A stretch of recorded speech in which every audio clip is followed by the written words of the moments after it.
मैं राजदीप सिंह, कार्यदेशक राजकीय ITI अमरोहा। मैं आज विद्युत कार के बच्चों को वायरिंग में प्रयोग होने वाले रॉ मेटेरियल के बारे में प्रशिक्षण प्रदान करूंगा। जैसा कि मैंने पिछली बार आपको वायरिंग के बारे में जानकारी दी थी। वायरिंग करते समय हमें निम्नलिखित कच्चे माल की आवश्यकता होती है, जो कि हम बाजार से खरीदते हैं। उसके लिए एक अच्छे कुशल मिस्त्री की आवश्यकता होती है। उसके लिए हमें यह है कि जो वायरिंग करनी है, तो हमें अपनी वायरिंग में घर में क्या क्या सर्किट बनाने हैं, उन सर्किट के हिसाब से अपना सामान खरीदते हैं। वो सामान बाजार में उपलब्ध है, उसको लाकर हम अपनी वायरिंग का कार्य शुरू करते हैं।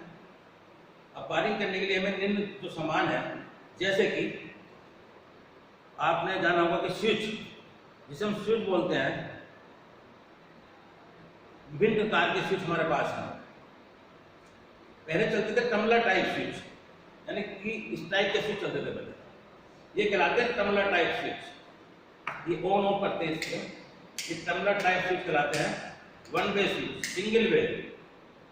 लेकिन इनका दौर अब खत्म हो चुका है, क्योंकि वायरिंग करने के लिए हमें अच्छे सुंदर घर में सुंदर वायरिंग की आवश्यकता होती है, ताकि देखने में अच्छे लगे। इसलिए उसकी जगह दूसरे प्रकार के स्विच आए हैं, इस प्रकार के। ये कहलाते हैं हमारे पियानो टाइप। ये स्विच कहलाते हैं पियानो टाइप स्विच। इसके लिए हम जिस प्रकार का सर्किट बनाना है, उसके लिए हम अलग अलग प्रकार के बोर्ड तैयार करते हैं।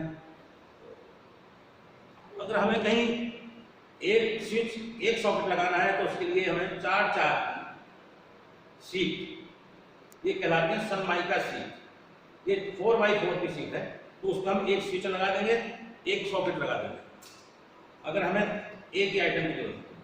उसके बाद यदि हमें कुछ और ज़्यादा लगाने हैं, तो उसके बाद एक सीट आती है हमारे पास 7-4।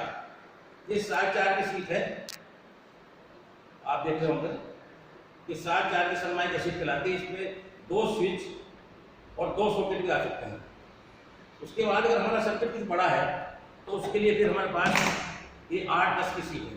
ये भी सनमाइका सीट कहलाती है। इसकी 8 और 10, यानी 8 लंबाई 10 चौड़ाई है इसकी। इस पर हम अपना एक बल्ब भी लगा सकते हैं, एक स्विच, एक सॉकेट, एक इंडिकेटर वगैरह इत्यादि का प्रयोग उस पर हम कर सकते हैं। इसको लगाने के लिए हमें पहले छेद करेंगे, छेद करके उतनी जगह काट लेंगे, इसको नाप लेंगे कि कितनी जगह हमारी है इसमें आ रही है। उसके हिसाब से हम एक कट मार के इसमें और इसके अंदर इसको फिट कर देंगे। तो इसी प्रकार जैसे मैंने आपको बताया, ये था स्विच, पियानो टाइप स्विच। ये 6 एम्पीयर के कहलाते हैं। उसी के फिर आता है सॉकेट। ये सॉकेट हमारा विभिन्न प्रकार के हैं। ये 3 पिन भी कहलाते हैं, 5 पिन के सॉकेट आते हैं। ये भी पियानो टाइप कहलाते हैं, 6 एम्पीयर के, यानी 6 एम्पीयर का पियानो टाइप सॉकेट कहलाए गए।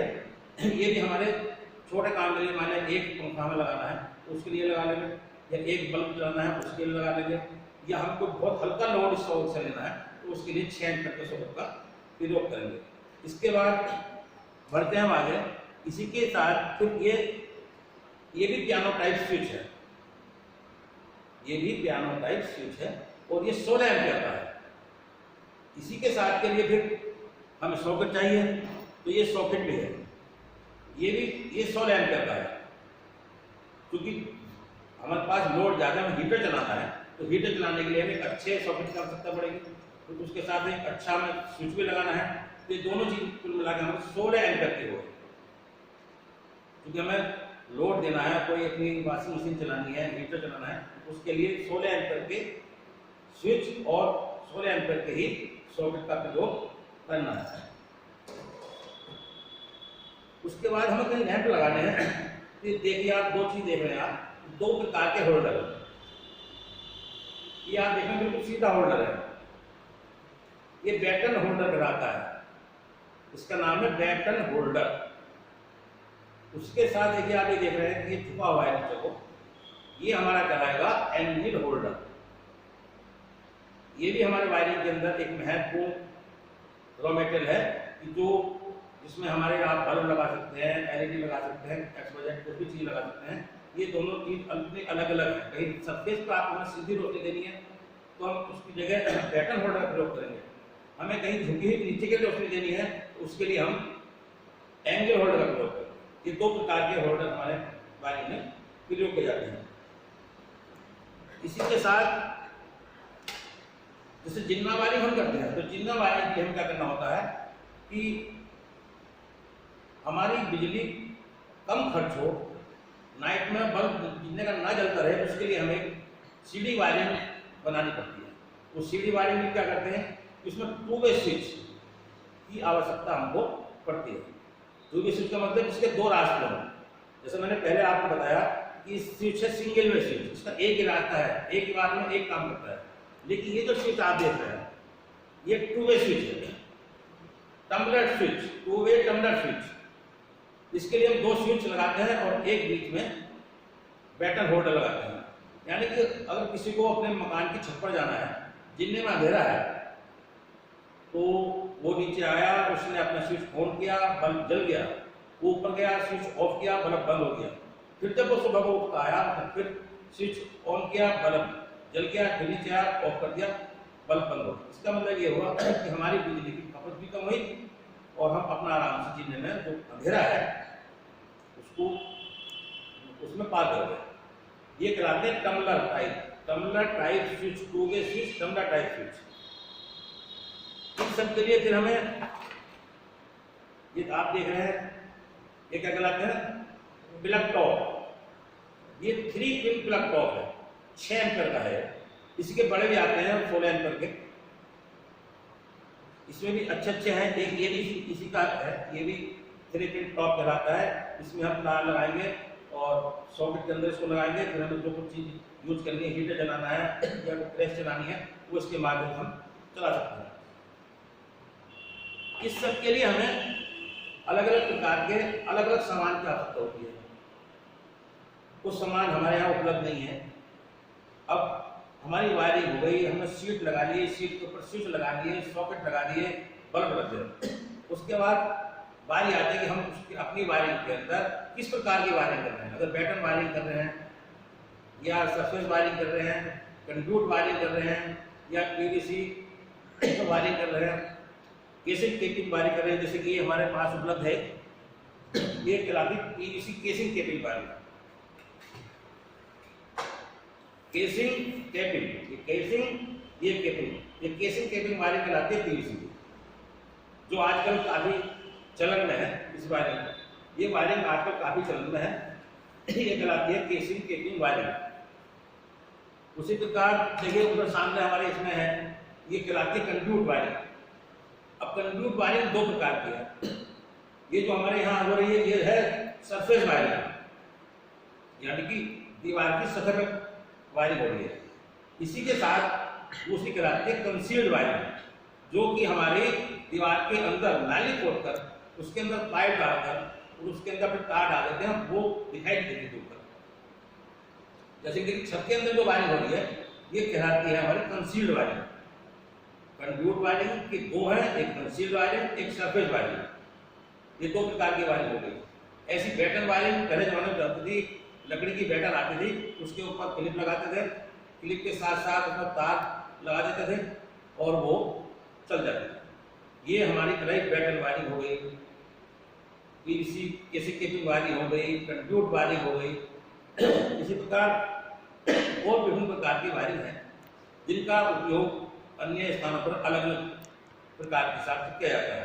क्लीट वायरिंग हो गई, अस्थायी वायरिंग करनी है तो हम क्लीट वायरिंग करेंगे, उसमें ये सब सामान प्रयोग होंगे। उसमें अब कहीं हमें जोड़ लगाना है तो उसके लिए पीवीसी टेप, हमें टेप की जरूरत पड़ेगी। ये कहलाता है हमारा पीवीसी टेप, यानी कि कहीं हमें जोड़ लगाया तो कहीं आप शॉर्ट ना हो जाए, उसके लिए हमें पीवीसी टेप ऊपर से लगा देते हैं। तो ये हमारा पीवीसी टेप कहलाया। अब इस सब करने के बाद देखिए ये बल्ब है, ये 100 वाट का बल्ब है, 220 वोल्ट 100 वाट का बल्ब कहलाता है ये बल्ब। लेकिन आजकल बल्ब बहुत खर्च करता है, इसलिए बल्ब का प्रचलन खत्म हो चुका। उसके स्थान पर अब आ गई हमारे पास एलईडी। ये देखिए एलईडी है, तो आजकल सरकार की तरफ से छूट है इनपर। ये एलईडी है, ये है हमारी 24 वाट की एलईडी है ये। इसके लिए हम बिजली की कम खपत होती है। अब आता है अगला मसला कि हमें अपने सर्किट को सुरक्षा साधन प्रदान करने हैं, उसके लिए हम फ्यूज लगाते हैं। फ्यूज कई प्रकार के हैं, किटकैट फ्यूज है, यानी कि एक फ्यूज लगा दिया, उसके अंदर हमने एक फ्यूज वायर लगा दिया ताकि हमारा नॉर्मल करंट से अधिक करंट आने पर सर्किट को तोड़ दे। फ्यूज रखे थे हमारे पास तो वो फ्यूज चलाते हैं, लेकिन उसके स्थान पर आजकल आ गई है एमसीबी आ गई है। देखिए आप देख रहे हैं मिनी सर्किट ब्रेकर, यानी कि इनका प्रयोग आजकल चलन है, आज ज़्यादातर लोग इसका प्रयोग कर रहे हैं। ये मिनी सर्किट ब्रेकर कराते हैं, तो ये भी फ्यूज का ही काम करते हैं कि मान लिया हाई करंट आया हमारा तो उसके लिए सर्किट को तोड़ दे। ये एमसीबी कहलाती है। इसी प्रकार अन्य साधन हमारे पास जो कि हमारी वायरिंग में प्रयोग होते हैं। फिर अब हमारा आता है ये स्विच है हमारे पास,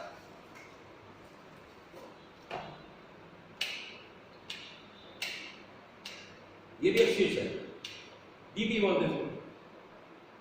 ये भी वायरिंग में लगा देते हैं कि कहीं ज्यादा लोड है तो उसके लिए इसका प्रयोग करते हैं। ये विभिन्न प्रकार के सामान हमारे पास उपलब्ध है। अब हमारा बोर्ड बन गया, हमारी वायरिंग हो गई, जिस चीज हमें लगानी है। अब पहले प्रयोग होता था हमारे यहाँ, वो प्रयोग होती थी ट्यूबलाइट। अब ट्यूबलाइट का चलन खत्म हो गया, उसके लिए अब ये एलईडी ये आई थी बीच में, क्या नाम इनका, ये देखिए इनका प्रचलन ये खत्म हो गया क्योंकि ये भी हैवी थी, काफी बिजली खपत करते थी, इसलिए इनकी जगह अब हम दोबारा प्रयोग कर रहे हैं जो मैंने आपको दिखाया, ये एलईडी। अब मेन प्रचलन एलईडी का है।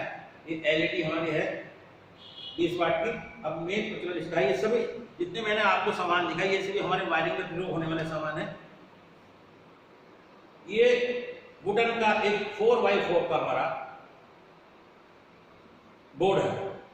इसी प्रकार अगर हम छोटा सा काम करना है उसके लिए ये प्रयोग करेंगे। जैसे मैंने आपको पहले ही बताया था कि इस एक स्विच एक सॉकेट लगाना है, तो ये इस पे एक स्विच लग गया, ये दीवार में फिट हो जाएगा, इस पे एक स्विच और एक सॉकेट लग जाएगा, ये अपना कार्य अलग करेगा।